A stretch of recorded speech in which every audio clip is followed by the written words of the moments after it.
सभी अन्वेषक साथियों को नमस्कार। और सुप्रीम कोर्ट के जो न्यायिक निर्णय आया है, उस न्यायिक निर्णय के लिए आप सभी को शुभकामनाएं। आप सभी की कर्मठता नमन करने योग्य है, वंदनीय है। और माननीय सुप्रीम कोर्ट को जो हमारा संविधान का रखवाला है, हम सभी कृतज्ञता ज्ञापित करते हैं। बहुत सारे साथियों का फोन आ रहा था, बहुत सारे प्रश्न व्हाट्सएप समूहों में तय रहे। हमारे मित्रों, हमारे साथियों, शुभचिंतकों ने कहा कि कुछ जरूर जो है आप जजमेंट के बारे में बताइए। तो सर, सबसे पहले बताते हैं कि पहले जो जजमेंट हमारा है उसका जो पैरा 1 है वो आपका केस स्टेटस है। पैरा 2 से पैरा 14 तक मामले की बैक हिस्ट्री, मामला क्या था, कैसे था, इसके बारे में बताता है। पैरा 15 जो है ये महत्वपूर्ण पैराग्राफ है, जिसमें सुप्रीम कोर्ट ने जो फाइंड किया कि ये इनकी योग्यता, नियुक्ति और विज्ञापन इस सब को कोट कर दिया है। और पैरा 16 से पैरा 21 तक ये जो तथ्य है यह हमारे मामले से संबंधित तथ्यों को कोट किया गया है और उसके संबंध में सुप्रीम कोर्ट ने अपना विचार दिया है।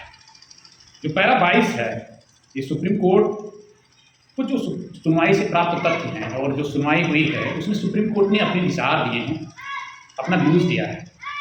जो 22 से 28 तक है इसमें पिटिशनर और रिस्पॉन्डेंट के तर्कों को अभिलिखित किया गया है और सुप्रीम कोर्ट ने इसमें अनेक निष्कर्ष दिया है। निष्पादन करने योग्य निष्कर्ष सुप्रीम कोर्ट ने दिया है।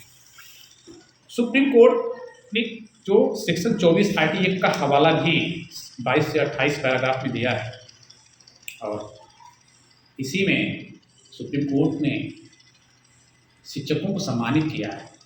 उनको जो है सूर्य बताया है कि सूर्य और उन्हीं के आलोक में वहीं पे जो करुण है, जो प्रकाश है, वह जो है अंधेरे को भेदेगा। 35, 36, 37 पैराग्राफ भी सुप्रीम कोर्ट ने संपूर्ण देश के गुरुओं को, शिक्षकों को अपने शब्दों से सम्मानित किया है।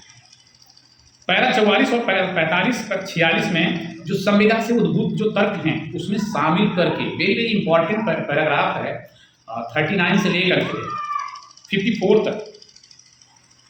इसमें संविदा से उद्भूत जो तर्क हैं उनको तर्कों की कसौटी पे सुप्रीम कोर्ट ने कसा है और अपने व्यूज दिए हैं, अपने निष्कर्ष प्राप्त कर लिए हैं, एक जजमेंट दिया है और अनुदेशकों को नियमित माना है। पैरा 54 वेरी वेरी इंपॉर्टेंट, इसमें संविधान के अनुच्छेद जो 23 है उसको बेगार प्रथा। साथियों, आप भी समझ लीजिए कि सुप्रीम कोर्ट ने अपने निर्णय में बार बार बेगार शब्द और बंधुआ मजदूरी, बाउंडेड लेबर और बेगार और संविधान के अनुच्छेद 23 का हवाला दिया है। हम लोग जब पढ़ रहे थे तो गुरुजी बताते थे, पढ़ाते थे कि 1950 के पहले का जो दशक था उस समय जो लैंडलॉर्ड होते थे, जमींदार होते थे, उनके यहाँ इस तरीके का बंधुआ मजदूरी और बेगार श्रम, बलात् श्रम होता था और तमाम प्रकार के कास्ट टैक्स भी इम्पोज किए जाते थे। अगर जमींदार के यहाँ हाथी आ गया तो क्षेत्र के लोग हथियावन कर देते थे और उस हाथी के चारे का प्रबंध निःशुल्क श्रम दान देते थे। फिर उसी तरीके से बगियावन कर, अगर जमींदार को बाग लगानी तो बाग लगेगी, उसका टैक्स लगेगा और बाग में मेहनत अलग से करनी पड़ेगी बिना मजदूरी के। और यहाँ तक कि पेट पिरामन कर की भी व्यवस्था थी कि अगर जमींदार के घर में किसी को बच्चा होने वाला है तो क्षेत्र के लोगों से उसका भी टैक्स लिया जाता था, पेट पिरामन कर। तो ये जो जजेस साहबान हैं इन्होंने इस चीज़ों को, हमारी जो अनुदेशकों की जो पीड़ा है उसको बहुत ही गहराई से समझा है। आगे पैरा नंबर 55 में एक शब्द सुप्रीम कोर्ट ने यूज किया है संविदा के लिए कि एक कोरेसिव केस, एक पीड़ादायक पिछड़ा है। फिर 56 पैराग्राफ में फिर बॉन्डेड लेबर की चर्चा किया है। 58 पैरा 58 to 63 पैर की संवैधानिकता, पैर के अधिकार, लेगिटिमेसी के बारे में बताया है कि एक बार बढ़ाया गया जो वेतन है उसको आप अगर रिवाइज करते हैं तो बढ़ा सकते हैं, घटा नहीं सकते। सुप्रीम कोर्ट ने क्लियर कर दिया।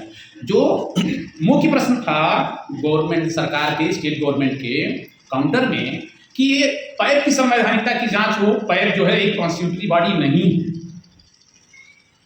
उसको सुप्रीम कोर्ट ने 58 से लेके 63 तक, पैरा 58 टू 63 में एक तरीके से विशद व्याख्या कर दिया है कि पैब की क्या शक्तियां हैं और किस तरीके से कोई भी रिम्यूनरेशन हो, कोई भी बढ़ा हुआ वेतन हो, उसको अगर आप रिवाइज करते हैं तो बढ़ाएंगे, घटाएंगे नहीं।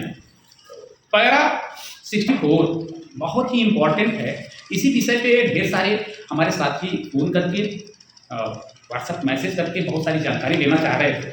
तो ये जो 64 है, इसमें सुप्रीम कोर्ट ने राइट टू एजुकेशन एक्ट 2009 में बनाया और राइट टू एजुकेशन एक्ट को कंप्लायंस करने के लिए, उसका निष्पादन करने के लिए, इन्फोर्समेंट करने के लिए एजुकेशन रूल्स 2010 फ्रेम किया गया, लेजिस्लेचर के द्वारा फ्रेम किया गया। और उसी रूल्स 2010 का जो रूल 20 है, उसको पैरा 64 में सुप्रीम कोर्ट ने कोट किया। उसके बारे में सीधे स्पष्ट एक जजमेंट दिया, एक निर्णय दिया कि जो भी टीचर है वह एजुकेशन रूल्स के सेक्शन 20 से, रूल 20 से वो अभिशासित हो रहा है, उसको सारे मेडिकल अलाउंसेस मिल रहे हैं। ठीक उसी प्रकार से ये जो इंस्ट्रक्टर हैं ये भी कार्य कर रहे हैं और इनकी जो लेजिटिमेसी है अब ये नियमित की है और ठीक उसी तरीके से इनको भी जो भी अलाउंसेस हैं, हम थोड़ा समय में पढ़ दे रहे हैं, आप लोग इसको देखिए। 64 कुछ हमारे साथियों ने इसको कोट किया था, व्हाट्सएप ग्रुपों पे डाला था, हमारे संदीप जी हैं महाराजगंज के और भी साथी हैं। तो इसको जो है 64 जो है very very important. It is only Rule 20 of the Right of Children to Free and Compulsory Education Rules 2010, framed under the Act, which provides for the salary allowances and conditions of the service of teachers appointed under the scheme. It inter alia avoids sub-rule 23 provides that the scales of pay and allowances, medical facilities, pension, gratuity, provident fund, and other prescribed benefits of teachers shall be, maybe nahi, shall be at par for similar qualification, work, and experience of their teachers. It necessarily means that the instructor teachers appointed under the scheme for the benefits of the primary education under the Act have been placed at par with other instructors teachers, and that apart from pay, they are entitled to allowances, medical facilities, pension, gratuity, provident fund, and similar benefits. Judgment 3 part में। First सारा discussion ज़्यादातर judgment का part जो है वो आपको regularisation पे है। आपका जो ड्यूटी है, जो आपका अपॉइंटमेंट, उसको लेजिटिमेट कर दिया है, विधिक स्वरूप दे दिया कि ये रेगुलर ड्यूटी है, ये पार्ट टाइम ड्यूटी है ही नहीं। उसमें ज़्यादा निर्णय का अधिक भाग, निर्णय के अधिक पैराग्राफ्स उसी चीज़ के लिए हैं। इसके बाद आपका जो सिंपल सी चीज़ें हैं, जो जिसपे कोई विवाद ही नहीं है, जिसपे सब जो निष्पादन योग्य और भी आदेश हैं, वो 70 पैराग्राफ 70 और 71 ये निष्पादन योग्य निर्णय है। और सबसे बड़ी विशेषता, ये संविधान के रखवालों ने जजमेंट और कंटेम्प्ट एक साथ कर दिया। सीधी सी बात, उन्होंने डेडलाइन दे दी, हम जजमेंट दे रहे हैं, इस डेडलाइन तक आपको इतने समय में इनको 17,000 पे करना है। 1 अप्रैल 2026 से आपको 17,000 देना है और 6 महीने के अंदर 2017 से लेकर अब तक का जो भी एरियर बकाया है इंस्ट्रक्टर का, उसको 6 महीने के अंदर भुगतान कर देना है। इसमें कोई निसंदेह, कोई डाउट नहीं। तो हम लोग जो है इस संविधान के जो रखवाले हैं, जो न्यायाधीश, इस सही मायने में पूजनीय है। और जो संप्रभुता है, हम भारत के लोगों की जो संप्रभुता है वह संविधान में निहित है। और Supreme Court is supreme because there is no any other court in India. तो सुप्रीम कोर्ट की जो सुप्रीमेसी है, जो देश की जनता, जो हमारी संप्रभुता संविधान में है, जो बाबा साहब भीमराव अम्बेडकर ने हम भारत के लोगों को प्रदान किया है, गांधी जी ने प्रदान किया है, जो संप्रभुता है उस संप्रभुता का सम्मान करिए।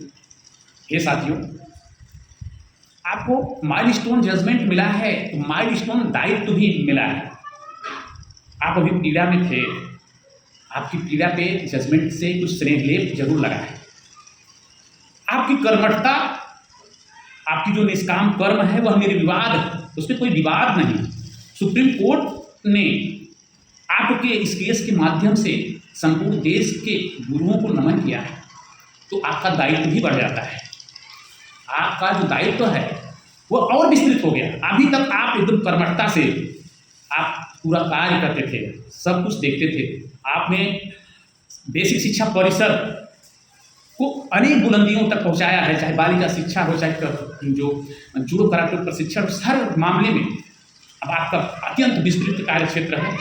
देश के बच्चों को, नौनिहालों को, गरीब बच्चों को ये अब आपसे न्याय मांग रहे हैं और तगड़ी से और प्राथमिकता से आप इनको समय दीजिए। हर तरीके से, जैसे भी हो, जिस तरीके से भी इनका भला हो। छोटी मोटी समस्याएं हैं, स्टेशनरी है, पेंसिल है, रबर है, इरेजर है, इन सब की समस्याओं को भी आप देखिए और चलिए पढ़ाएं, कुछ कर दिखाएं। नमस्कार।